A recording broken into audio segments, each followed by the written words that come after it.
Si quieres alcanzar el equilibrio entre tus finanzas, tus relaciones y tu bienestar, has llegado al lugar indicado. Bienvenido a Salud, Dinero y Amor con Romina Román y Marielena Vega. La mejor forma de invertir tu tiempo. Comenzamos. La entrevista en Salud, Dinero y Amor.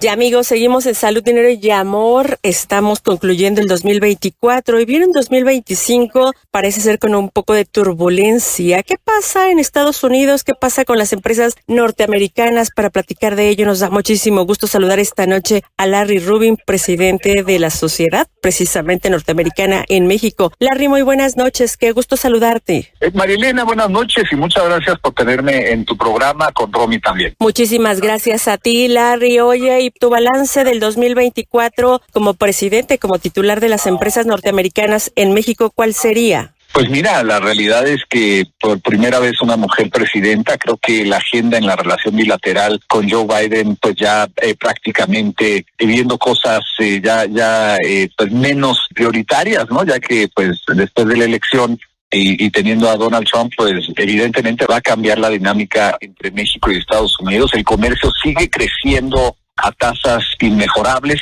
La realidad es que esto del comercio seguirá siendo una prioridad pues para todos en México y Estados Unidos, y con la entrada del presidente Trump y su agenda, ¿no?, que quiere definitivamente reducir la cantidad de fentanilo que entra a Estados Unidos y reducir también la cantidad de migrantes indocumentados que tratan de entrar a Estados Unidos. Dos prioridades importantes que espero que el gobierno de la doctora Claudia Sheinbaum lo tengan muy presentes, porque esa va a ser la prioridad en la agenda. Y pues ahora sí que México va a tener que acomodarse, ¿no? Y a veces no nos gusta decirlo o hacerlo, acomodarse a la agenda de Estados Unidos, porque es nuestro socio comercial y nuestro vecino más importante, y lo es de todo el mundo, ¿no? O sea, no hay país que no quiera tener mayores niveles de comercio o de interacción con Estados Unidos. Larry, muy buenas noches. Te saluda Romina Román, y hace unos días escuchábamos la amenaza de Donald Trump sobre aumentar los aranceles a México. La presidenta Claudia Sheinbaum respondió, y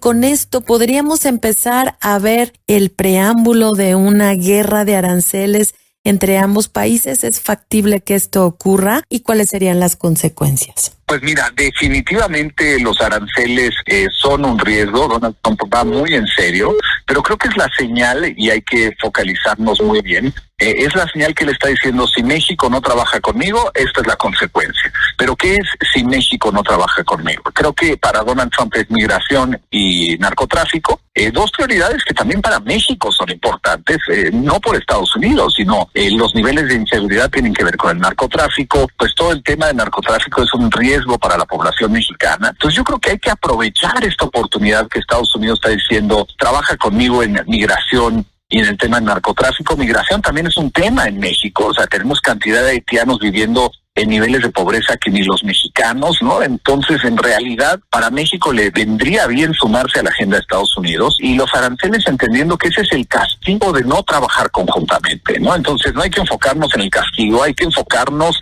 en lo que sí podemos hacer juntos, que conviene a México y a Estados Unidos también. Oye, Larry, es una realidad que también ha habido acercamientos, llamadas telefónicas entre ambos presidentes, y me refiero ya a Donald Trump como presidente, porque bueno, pues en unos días asumirá la presidencia de Estados Unidos, o el presidente electo. ¿Cuál es la posición de las empresas norteamericanas? ¿Tienen apetito por invertir en México, considerando que, bueno, pues esto pueda llegar a buen puerto? Pues mira, definitivamente llegará a buen puerto, porque conviene a Estados Unidos, a México, a empresas de ambos países. Lo que ha sido un punto muy álgido, más allá de Donald Trump, pero se va a discutir en la renegociación del TEMEC en el 2026, son los cambios estructurales que México ha tenido. Eso ha sido verdaderamente un foco rojo para las empresas americanas: el cambio al Poder Judicial, la desaparición de algunos órganos autónomos, o que se lleven al Poder Ejecutivo, que evidentemente se convierten en todo menos autónomos. Entonces, esos sí son riesgos importantes. Eso sí es lo que a los inversionistas tiene nervioso.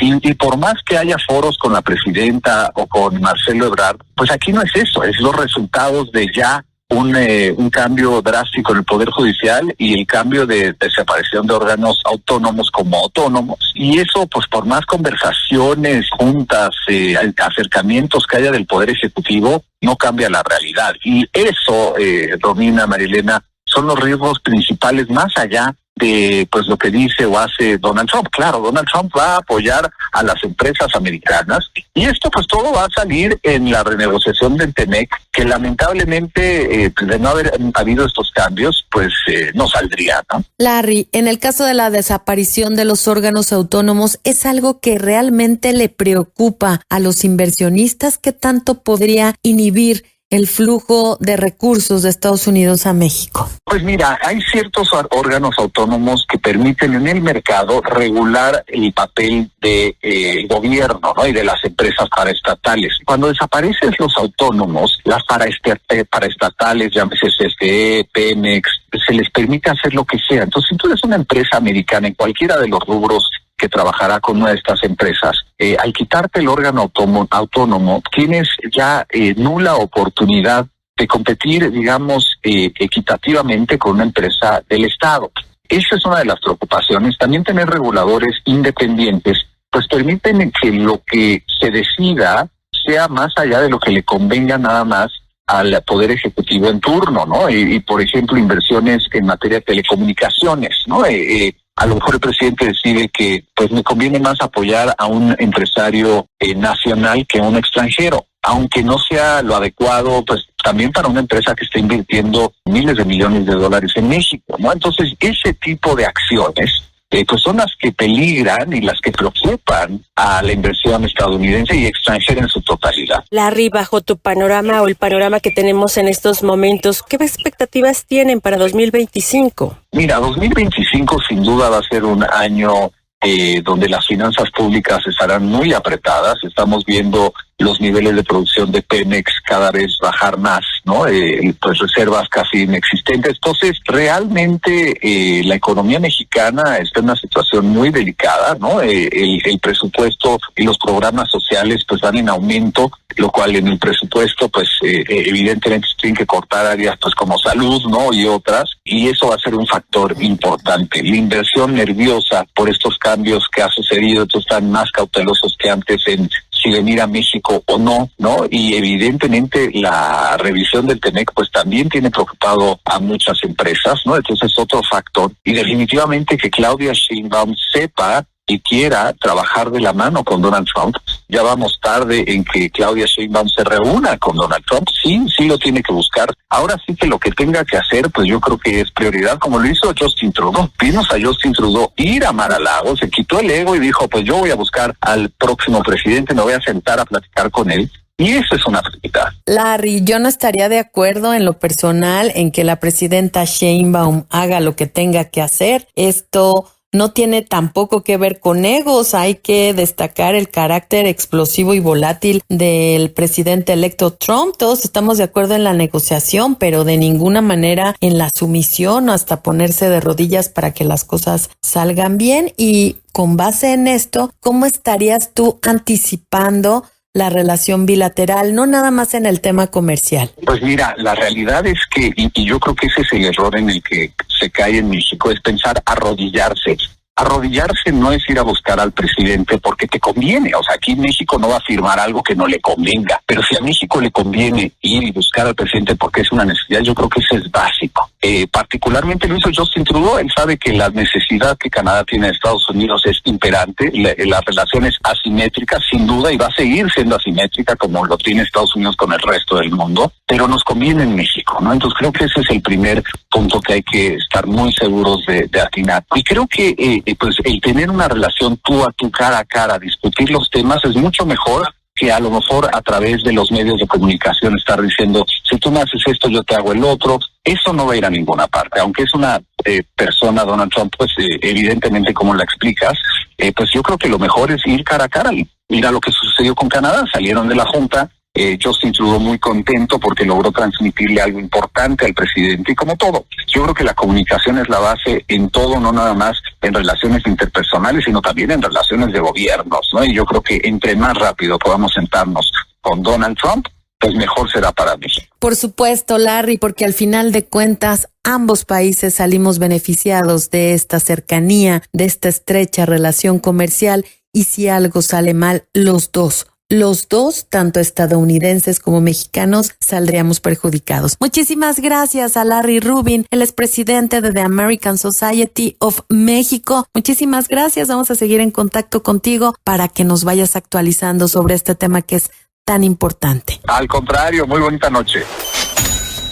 Y seguimos en salud, dinero y amor, y en los últimos días hemos escuchado sobre esta bacteria que se llama Klebsiella y que ha causado problemas graves en algún hospital o en algunos hospitales del Estado de México. ¿De qué se trata? Es fácil que se pueda contagiar, esto porque ya ha causado temor entre los padres de familia y en muchas escuelas. Para platicarnos de esto, ya nos acompaña en la línea el doctor Marco Montel, él es infectólogo. Muy buenas noches, doctor, qué gusto saludarte como siempre. Buenas noches, el gusto es mío. Saludo al auditorio. Al contrario, doctor, y pues tenemos mucho que platicar contigo. Influenza, cubrebocas, que ya está regresando en muchos lugares, pero yo quiero iniciar con esta bacteria Klebsiella. ¿De qué se trata? ¿Hay que preocuparse? ¿Está focalizada? Vimos que se contagia por instrumental en hospitales. Sin embargo, ha causado algunos fallecimientos, lamentablemente, entre pequeños. Platícanos, doctor. Pues mira, es una serie de casos que se presentaron hace un par de semanas más o menos. Sí es importante destacar que no ha habido casos ya en la última semana, fue como muy puntual en la última semana de noviembre, y hay una asociación muy clara con nutrición parenteral. Es una nutrición que se administra por la vena, sobre todo en situaciones de enfermos críticos que tienen alguna condición que no les permite comer por sí mismos. Se da cierta preparación de nutrición por la vena, y los casos que hubo se asociaron a esta nutrición parenteral. Muy probablemente lo que sucedió es que se contaminó, es un riesgo potencial de esto. Hay compañías que preparan este tipo de nutrición y pareciera haber estado asociado, aunque no se le logró demostrar con la búsqueda que se hizo intencionada con cultivos y demás, pero todo apunta a que se contaminaron las nutriciones. Estos son bolsitas de líquido con nutrientes que llevan una mezcla de nutrientes y se administran por vía intravenosa. Y los casos que se documentaron fueron asociados a este tipo de nutrición, todos ellos. Entonces todo apunta a que fue una cuestión de contaminación de las nutriciones por la empresa que las fabrica. Esto fue lo que se documentó, y afortunadamente pues se tomaron medidas oportunamente, y está contenido, ya no hubo más casos por ahora. Doctor, muy buenas noches. Le saluda Marilena Vega. En estos momentos de invierno, de temperaturas tan bajas, ¿es momento de tomar algunas medidas para evitar el contagio contra influenza, COVID, enfermedades virales? Sí es importante, como en toda temporada invernal. Desde siempre ha sido una temporada de mayor incidencia de infecciones virales. Pues lo recomendable en general es que si vamos a lugares públicos, sobre todo lugares cerrados, tipo el cine, por ejemplo, o algún otro lugar donde vayamos al teatro, por ejemplo, pues sí es recomendable idealmente usar cubrebocas, sobre todo si se trata de personas con ciertas condiciones de salud que pueden favorecer que les vaya mal con las infecciones virales. Sería recomendable que esta parte de la población usara cubrebocas, y desde luego si tenemos algún síntoma respiratorio, pues tener como esa responsabilidad civil ante los demás de usar cubrebocas también para evitar contagios. Fuera de eso, pues es cosas que podemos hacer para mantener bien nuestras defensas y que sea menos probable que nos contagiemos. Es una buena alimentación, una alimentación balanceada, una rutina de ejercicio, dormir bien, manejo del estrés. Entonces son como medidas generales que podemos hacer para mantener bien nuestras defensas, y que si nos exponemos o nos llegamos a exponer, tengamos menos riesgo de contagiarnos. Doctor, me voy a regresar tantito a esta bacteria que, según escuché en este momento y me he documentado, es mucho de hospitales. Entonces, las personas que nos están escuchando, los papás que han estado con este tema y que ya incluso están hablando en las escuelas asustados, no tienen por qué preocuparse. preocuparse, ¿verdad? No es una bacteria que se transmita vía aérea o que si comemos algo de lo mismo o que si estornudo y se va a contagiar. Esto está descartado, ¿verdad, doctor? Es correcto. Los casos que se dieron fueron exclusivamente dentro de hospitales y particularmente en pacientes críticos que estaban con necesidad de nutrición por la vena. Entonces no es algo que se haya presentado fuera de los hospitales. Doctor, ¿todavía es tiempo de que las personas se vacunen, ya sea contra COVID o contra influenza, ya que estamos inmersos en el momento invernal y se dice que pues por lo menos se necesitan 30 días para que haga efecto esta vacuna o cualquiera de las dos? Sí, todavía pues nos quedan unos meses más de fríos y de incidencia elevada de infecciones virales, entonces ahorita son 3 semanas más o menos a partir de que uno se vacuna, que ya el efecto es pleno. Sin embargo, pues un efecto inicial se presenta ya desde la primera y segunda semanas. Ya para ver el efecto completo de una vacuna, pues sí son 3 semanas en promedio. Entonces si la gente se desea vacunar, todavía es tiempo. Doctor, ¿y cómo se están comportando los casos tanto de COVID como de influenza? ¿Estamos viendo algún tipo de aumento en estos últimos días? Vimos, por ejemplo, en agosto que se dio un ligero incremento de COVID-19. ¿Cuál es la expectativa que se tiene en este momento y por supuesto que para las próximas semanas? Sí, de momento no se ha reportado como algún pico ni de influenza ni de COVID.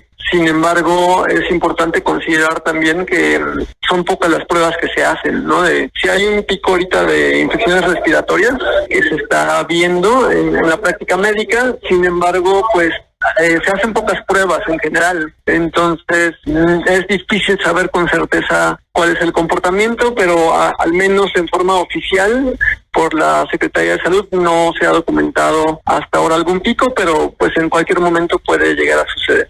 Doctor, ¿hay algún indicador que nos muestre, pues obviamente como pacientes, como enfermos, que ya no se trata de un resfriado común y que tenemos que acudir al doctor? Es muy difícil diferenciar COVID de un resfriado común, sobre todo a estas alturas de la pospandemia, en la cual pues ya la mayoría de la gente tiene defensas contra el COVID, lo cual condiciona que sean manifestaciones leves. Pues la mayoría de la gente o ya se ha vacunado o ya ha dado COVID en los últimos años, y las manifestaciones son las de una gripe común, de flujo nasal, malestar general, puede o no haber fiebre, un poco de tos. Entonces realmente no hay como un dato que nos haga diferenciar en la actualidad COVID de una gripe común. Sí sería recomendable la realización de pruebas, sobre todo en la gente que convive de cerca con personas que son más susceptibles de que les vaya mal con COVID.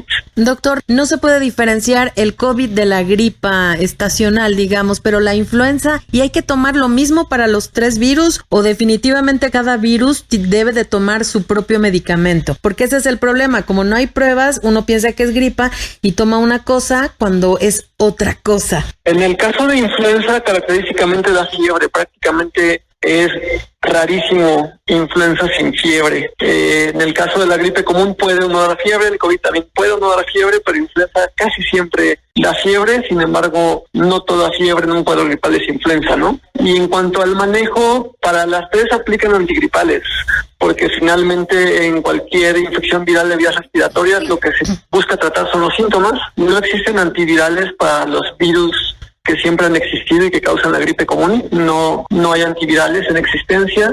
Para COVID los hay, sin embargo son muy caros y realmente en quienes han demostrado un beneficio es en personas de las que ya hemos hablado, este grupo de la población en la que se puede llegar a complicar. El COVID es quien se llega a beneficiar de tomar antivirales, pero gente sana realmente no hay un beneficio de tomar antivirales para COVID, que son muy difíciles de conseguir además y son muy caros. Para influenza sí hay antivirales, el más o menos conocido Celtamivir, y principalmente en este grupo de población en el cual se les puede llegar a complicar, que ya hemos mencionado. Además, la gente con obesidad también, sobre todo una obesidad importante, tiene más riesgo de complicarse tanto con COVID como con influenza, y son quienes se podrían beneficiar en caso de que fuera influenza de tomar antivirales o Celtamivir. Amigos, evitar automedicarnos, es mejor checarnos con un doctor, saber si es gripe, influenza, COVID y tratarlo inmediatamente. Evitemos que esto se complique y se propague. Entendamos y ya apliquemos lo que ya hemos aprendido. Muchísimas gracias. Por lo pronto le agradecemos muchísimo su disponibilidad, estos consejos siempre al doctor Marco Montel, infectólogo. Gracias, doctor, y muy buenas noches. Con mucho gusto, buenas noches. Amigos, seguimos por el Heraldo Radio, Salud, Dinero y Amor. Vamos a hacer una pequeña pausa. Regresamos con más información que influye en nuestros bolsillos, en nuestro bienestar. Ellas son mujeres de radio. Salud, dinero y amor por el Heraldo Radio.